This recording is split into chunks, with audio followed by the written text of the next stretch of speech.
क्योंकि ये विरले नजर आते हैं, सिर्फ कुंभ में नजर आते हैं।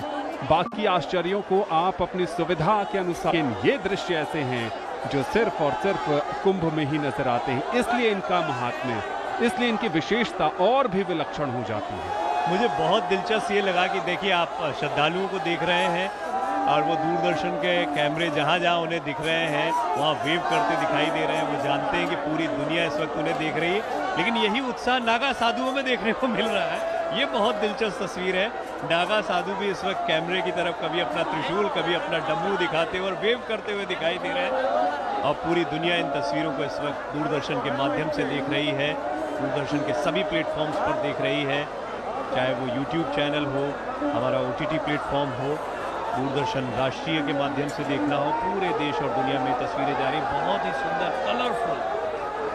आप देख रहे हैं कितना खूबसूरत रंग यहाँ पर है, विभूति और पुष्प, उसमें भी आप पीले पुष्पों को अलग ही चमकते हुए देख सकते हैं। गेंदे के इन फूलों से सुसज्जित नागा साधुओं की सुंदरता देखते ही बनती है। लोगों में इन्हें लेकर भारी उत्साह है। फिर इनके साथ भगवाधारी आश्रम के कई और शिष्य और साधु संत समाज के लोग भी चल रहे हैं। नागा साधु हमेशा विशेष आकर्षण का केंद्र होते हैं, क्योंकि इनके जीवन का रहस्य, कहाँ से आते हैं, कहाँ जाते हैं, कहाँ रहते हैं, इनकी जीवनचर्या क्या है, कैसे ये नागा साधु बनते हैं, जैसे बहुत से प्रश्न होते हैं जो लोगों में जिज्ञासा पैदा करते हैं। फिर मान्यताओं की बात करें तो नागा साधुओं के दर्शन मात्र से कई संयोग बनते हैं, मनोकामनाएं पूरी होती हैं, मनोवांछित फल मिलते हैं, जैसी कई मान्यताएं लोगों के मन में हैं। हमने कई श्रद्धालुओं से बातचीत की, जितने डिवोटी श्रद्धालु यहाँ पर मौजूद हैं वो सभी इनकी एक झलक पाने के लिए बड़ी देर से इंतज़ार कर रहे थे। और अब जब नागा साधुओं का ये पूरा जुलूस संगम के किनारे पर पहुँच चुका है तो आप अंदाज़ा लगा सकते हैं कि किस तरह का दृश्य होगा। और जैसा मैं सुबह से कह रहा हूँ, तिल रखने की जगह नहीं है। उसकी वजह यह है कि यहाँ पर श्रद्धालुओं की संख्या और उतनी ही बड़ी तादाद में नागा साधुओं की संख्या अब आपको देखने को मिल रही है। नागा साधु भी देश के विभिन्न हिस्सों में होते हैं और जब कुंभ जैसा कोई समागम होता है तो इस दौरान वो एक जगह पर एकत्रित होते हैं और वो जानते हैं कि श्रद्धालु उनके दर्शन करने के कितने अभिलाषी हैं। और यहाँ पर दूरदर्शन के कैमरे को देखते हुए उत्साहित साधु समाज भी, संत समाज भी और श्रद्धालु तो है ही। विहंगम दृश्य आप देखिए, बड़ा ही सुंदर दृश्य है। श्रद्धालु और उनके बीच में नागा, आप इन कलर्स को देखकर अंदाज़ा लगा सकते हैं कि कैसे संत समाज, नागा साधुओं की एक अलग से आपको वो दिखाई देगी। आम श्रद्धालु जो हैं वो भी इंतज़ार कर रहे हैं इनके दर्शन पाने का। और बहुत ही सुंदर और बेहद दृश्य यहाँ आप दूरदर्शन के माध्यम से देख रहे हैं। और यहाँ अनुशासन भी अपने चरम पर नजर आ रहा है। उतने सुरक्षाकर्मी कहीं भी नहीं हो सकते हैं, लेकिन ये स्व अनुशासित आध्यात्मिक समागम है। और अब वो अमृत बेला आ गई है जब ये नागा सन्यासी संगम में डुबकी के लिए बिल्कुल संगम किनारे पहुंच गए हैं। स्वतंत्रता के बाद ये तय हुआ कि नागा शस्त्र नहीं उठाएंगे, लेकिन फिर भी उन्हें शिक्षा उसकी दी जाती और हमने देखा कि यहाँ पर किस तरीके से वो शस्त्र का प्रदर्शन भी कर रहे थे। ये ठीक है कि स्वतंत्र भारत में नागा साधुओं की जिम्मेदारियां अब मध्यकालीन युग के जैसी नहीं हैं। उन्हें धर्म की रक्षा के लिए पहले की तरह युद्ध नहीं करने पड़ते, लेकिन ये भी सच्चाई है कि उनके प्रभाव से सैन्य अनुशासन कभी नहीं जाता। हाथों में त्रिशूल या तलवार लिए हर हर महादेव के नारे के साथ जब इनके जत्थे निकल रहे हैं तब तस्वीर ऐसी बन रही है जैसे आध्यात्मिक सेना के जांबाज सिपाही निकलते हैं, सरहद की रक्षा करते हैं और धर्म की रक्षा करते हैं। यही इनका मुख्य कर्तव्य है। और प्रवीण बहुत सी शिक्षाएं भी ये दे रहे हैं, संयम का, अनुशासन का, तप का, तपस्या का, साधना का। हम अपने जीवन में छोटी छोटी परेशानियों को लेकर कई बार काफ़ी ज़्यादा व्यथित हो जाते हैं, लेकिन जब हम इन्हें देखते हैं तब हमें बहुत कुछ सीखने को भी मिलता है कि परिस्थितियां विषम हो सकती हैं, हालात हमारे अनुसार नहीं भी हो सकते, प्रतिकूल भी हो सकते हैं, लेकिन अगर हमें खुद पर विश्वास हो, अपने आराध्य पर विश्वास हो और उस संकल्प के साथ हम आगे बढ़े तो हम जरूर अपने लक्ष्यों को हासिल करने में सफल होंगे। ये एरियल व्यूज एक बार फिर आपका मन मोह लेगा। हेलीकॉप्टर द्वारा लिए गए ये दृश्य, और ये दृश्य तो लगातार बहुत ही मोहित करने वाले हैं। अभी इससे पहले हमने देखा कि एक बार छूने के लिए या चरण रज लेने के लिए भी भक्त बड़े आतुर रहते हैं। एक मान्यता है कि नागा साधुओं को छूने से या उनके पैर पड़ने से आपको बहुत पुण्य लाभ मिलता है। हालांकि नागा साधु इस चीज़ को पसंद नहीं करते, ये भी मान्यता है। हालांकि मैंने अभी जब तस्वीरों में देखा तो कुछ नागा साधु लोगों के बीच में गए और लोग उन्हें नमन कर रहे थे, प्रणाम कर रहे थे, उनकी चरण रज ले रहे थे।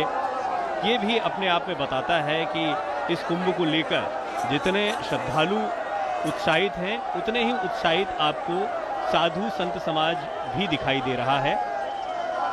नागा साधुओं को लेकर लोगों का ये उत्साह सुबह से बना हुआ था। बड़ी तादाद में श्रद्धालु सुबह से ही संगम के घाट पर पहुंच रहे थे और अब भी ये सिलसिला बदस्तूर जारी है और इसी तरह से जारी है अलग अलग अखाड़ों का आना और अखाड़ों के महामंडलेश्वर महंत नागा बाबाओं का साथ में चलना और डुबकी के लिए इनका पहुंचना। ये माना जाता है कि इनके नहान के बाद संगम का जल और पवित्र हो जाता है और इनके नहान के बाद स्नान करने की या भक्तों के डुबकी लगाने का सिलसिला और बढ़ेगा।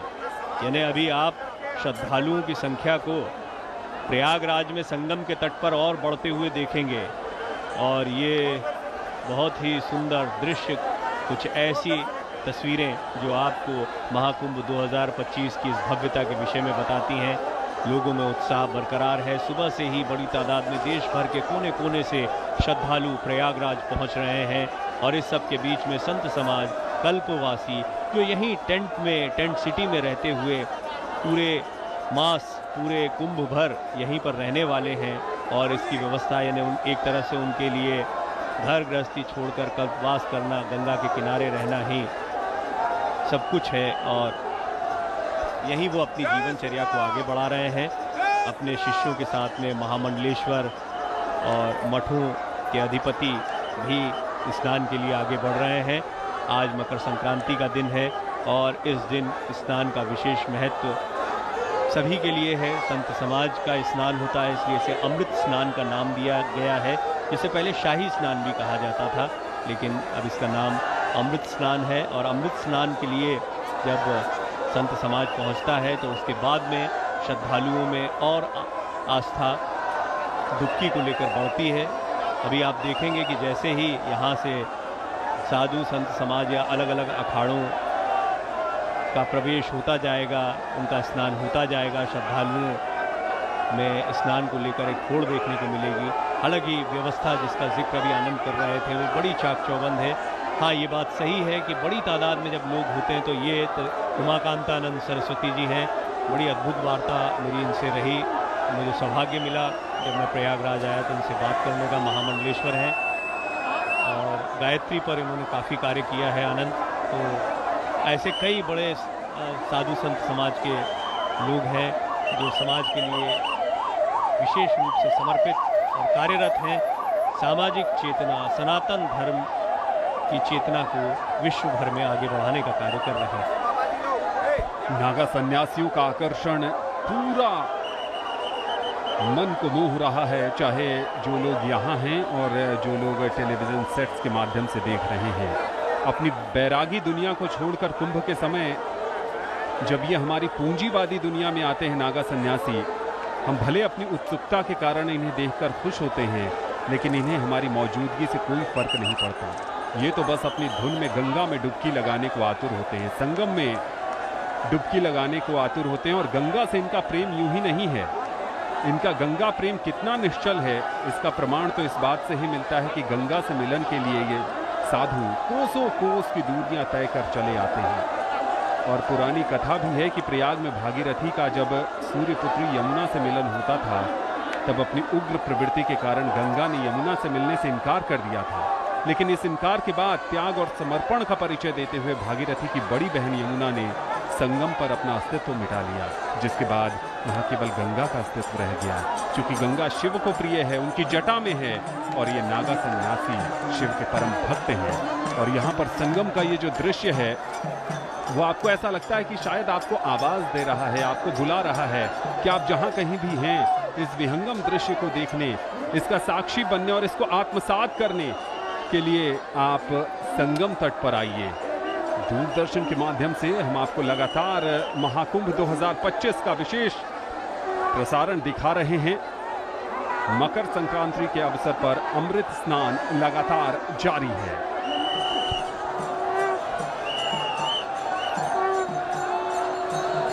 मकर संक्रांति महापर्व पर जहां हर कोई दान पुण्य कर पवित्र डुबकी लगा लेना चाहता है, आज के दिन की आयुर्वेद के अनुसार भी महत्ता काफी ज्यादा है। इस समय सूर्य स्नान और सूर्य उपासना शरीर के लिए अत्यंत लाभकारी मानी जाती है। सूर्य की किरणें न केवल हमें ऊर्जा देती है बल्कि हमारे शरीर की रोग प्रतिरोधक क्षमता भी बढ़ाती है। महाकुंभ की अगर बात की जाए, इस महासमागम की बात की जाए, जिसका न सिर्फ धार्मिक और सांस्कृतिक महत्व है बल्कि यह भारत की विविधता में एकता का प्रतीक भी है। और इसी का परिणाम, इसी का उदाहरण साक्षात हम सबके सम्मुख है। ये विशाल जनसैलाब जो अपने आध्यात्मिक गुरुओं का इंतजार कर रहा है, और ये विहंगम, अलौकिक और सुंदर दृश्य जो समूचे महाकुंभ नगर को, कुंभ मेला क्षेत्र को एरियल व्यू से आपके सम्मुख प्रस्तुत कर रहे हैं। गंगा जी, यमुना जी और सरस्वती जहां मिलती है, जहां संगम होता है, जिस स्थान मात्र का महत्व काफी ज्यादा है, जहां स्नान करने से जन्म जन्मांतर के पापों का नाश हो जाता है, वो दृश्य हम आपको हेलीकॉप्टर के माध्यम से शॉट कर आप तक पहुंचा रहे हैं। ये वो स्थान जहां प्रतिदिन संगम आरती होती है, जहां भोलेनाथ की प्रतिमा विराजित है, और ये सिलसिला रुकता नजर नहीं आ रहा है उमा जी। ये निरंतर जारी रहेगा, क्योंकि आज अगर बात करें अखाड़ों की स्नान परंपरा की, तो लगभग 4 बजे तक तो अखाड़े ही स्नान करेंगे, क्योंकि ये परंपरा अनुसार चलता आ रहा है। इसका ऐतिहासिक महत्व है। Indeed, Mayank, very well said. And also, we would like to tell our viewers that the selection of the Kumbh Mela sites reveal ancient India's profound understanding of geography and geomagnetic forces. You know, these locations often at river confluences are believed to exhibit strong geomagnetic energy fields. Ancient sages identified these regions as optimal for spiritual growth, leveraging their knowledge of Earth's energy systems to determine the timing and locations of the festival. Mayank, as Mark Twain has said, we're very fortunate, and I'd like to repeat and quote, "Nothing has been left undone either by man or nature to make India the most extraordinary country that the sun visits on his rounds." It's indeed a unique blend. The Mahakumbh is a unique blend of faith, mythology and scientific principles. Indian culture is the most complex and colorful culture on the planet. You can see now on your screens the way people look, their language, the food, the way of dressing, the music, the dance. Everything is different every 50 or 100 kilometers away. But what brings them together is the unity in diversity. Mahakumbh is one of the most incredible sights in the world. All kind of people from different parts of the country have gathered here. The worst and the best of humanity land up here. Many yogis of great accomplishment that we can see on our screens. People have been meeting like this for thousands of years. It's a tradition and a culture that one cannot miss, and it has a certain social relevance, and it gives immense spiritual strength. And it's believed, Mayank, that millions of devotees that visit the Mahakumbh set aside their egos and illusions at this festival, immersing themselves in the sacred flow of the Sanatan culture with aspirations for salvation, liberation, and the purification of body, mind, and intellect. That we all have the opportunity to experience the divine and grand Mahakumbh 2025 is indeed a cherished blessing for all of us, and therefore we say Sarva Siddhi Prada Kumbha. जी हाँ, सर्व सिद्धि प्रदाय ये कुंभ, और इस कुंभ में मकर संक्रांति का अमृत स्नान, सर्वार्थ सिद्धि योग बन रहा है।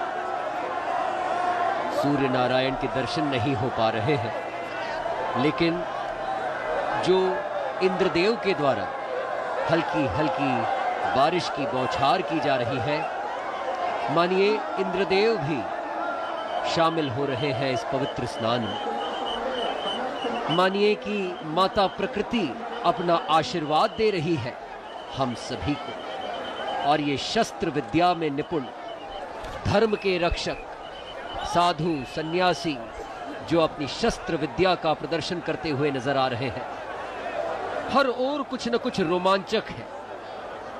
और ये जो अभी हम टेलीविजन स्क्रीन पर देख पा रहे हैं, इतनी कम उम्र के ये सन्यासी, नागा सन्यासी, बेहद कम उम्र में इन्होंने दीक्षा लेने का संकल्प किया, और आज मान्यता अनुसार और कई न्यूज़पेपर रिपोर्ट्स के माध्यम से ये बात पता चलती है कि जो नागाओं की रहस्यमयी दीक्षा होती है, उसके लिए आज यानी मकर संक्रांति का दिन ही प्रयागराज में चिन्हित किया गया है।